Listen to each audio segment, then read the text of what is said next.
connecting with the divine, seeing visions outside of time, experiencing the uncreated light.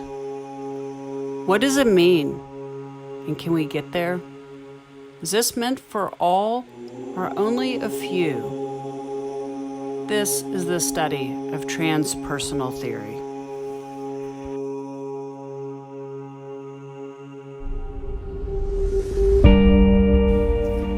Transpersonal theory recognizes that there are stages of growth that extend past our typical experiences that can lead people into paranormal experiences. Extensive research has been conducted on transpersonal theory. Carl Jung, William James, Jean Piaget were all leaders in this field. Ken Wilber has contributed to the work by creating his integral maps that show the stages of human development. Petram Sorokin taught that the human mind has the conscious mind, the unconscious mind, and the superconscious mind. The superconscious mind was the real source of creativity and invention. Transpersonal theory teaches that there is something beyond what we see that can be very powerful. The term transpersonal means literally lying beyond or going beyond the personal. The experiences that originate on this level involve transcendence of the usual boundaries of the individual and the limitations of three-dimensional space and linear time that restrict our perception of the world in the ordinary state of consciousness. Our mind is not just an unconscious state and an unconscious state, but a superconscious state. We have the ability to go beyond our everyday understanding of the world. When we tap into our superconscious mind, we find that we can experience phenomenon outside of our normal reality. This is the life of mystics. Markides points out that cultures in the East have known about and embraced finding the transegoic realities. The Buddhists, the Hindus, and Taoists. Religions have widespread focus on transcending the mundane to experience the divine. Yet the West has not had this same focus. The Enlightenment in the West was a glorification of rationalism and reason.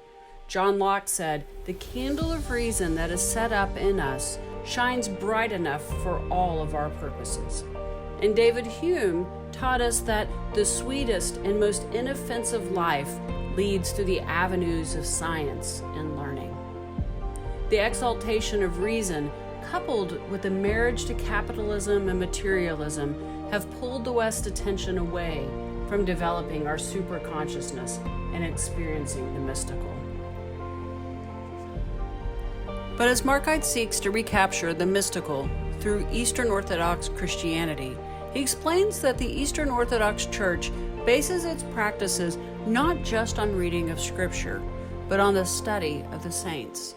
By studying those who have attained a deification in this life, we can pull closer to our own superconsciousness. This is where the study of Hildegard can be an example to us of what it is to transcend the boundaries of our everyday. Hildegard was born in 1098 to a wealthy family. She was the youngest of 10 children.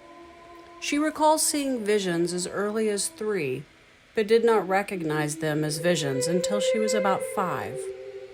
While she saw many visions, she was afraid to tell anyone about them.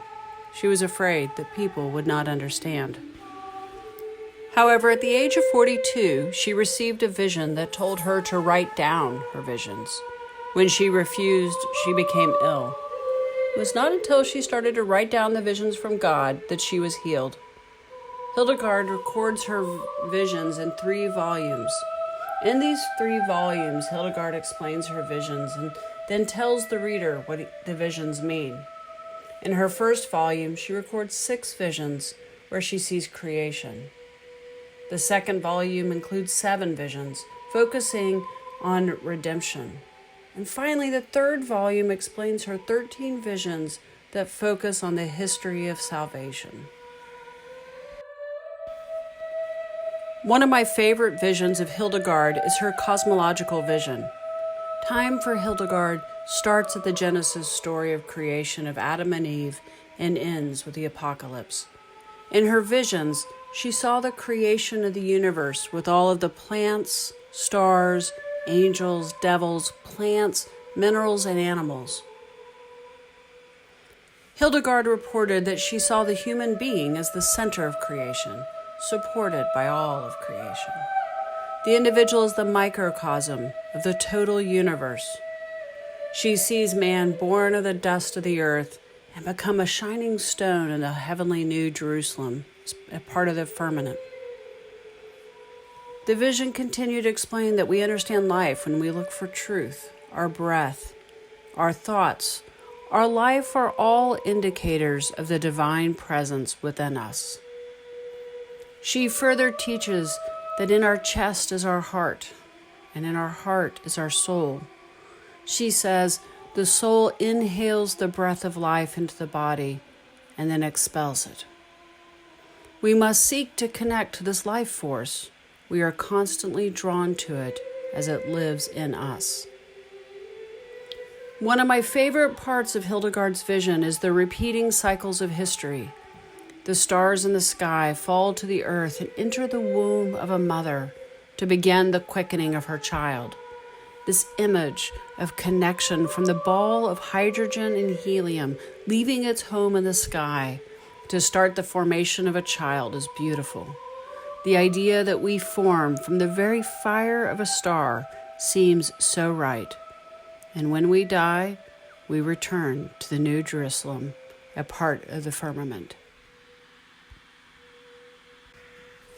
Hildegard was an extraordinary person with talents in writing, music, science, language. She's often called a polymath. One must wonder if her contact with the divine was able to tap into her superconsciousness in a way that opened her imagination and creativity in such a way that allowed her to excel in all of these areas.